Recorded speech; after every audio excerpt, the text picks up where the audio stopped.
ચાલો આપણે સમય રેખા શીખીશું. હું છું ઈસુ ખ્રિસ્ત. મારા જન્મથી ઈસવીસનની શરૂઆત થઈ. આ બાજુ છે BCE એટલે ઈસવીસન.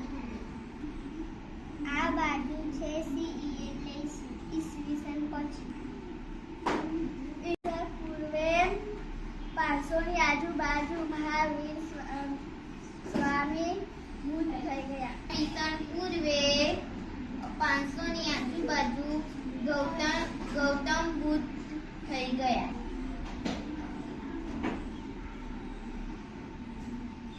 ઈસવીસન 500 માં રોમન રાજ્યનું પ્રતિષ્ઠાપન. ઈસવીસન 1200 મોગલ સામ્રાજ્ય. ઈસવીસન 1800 ઔદ્યોગિક ક્રાંતિ. ઈસવીસન 1903 માં પ્રથમ વિમાન ઉડ્યું. 1969 માં માનસે ચંદ્ર પર પહેલી વાર પગ મૂક્યો. ક્રાંતિ. આપના ધોરણ 6 ના બાળકો 2015 માં જન્મ. 2020 કોરોના કાર્ય. ઈસવીસન 2026 AI ટેકનોલોજી.